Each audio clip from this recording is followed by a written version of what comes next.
Assalamualaikum. At ito po muli ang inyong lingkod, si Rolly the Voice sa Kilabon. At araw po ng Wednesday ngayon.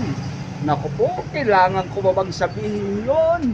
Alam nyo na, saan ba ako mapupunta? Nag-iisa lang naman po ang Onyang sa buong Metro Manila.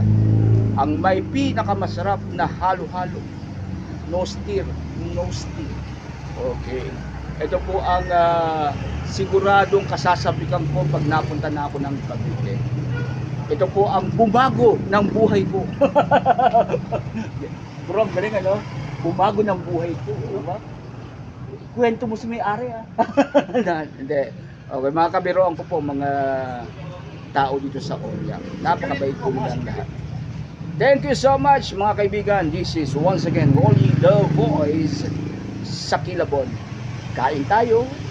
Mwah!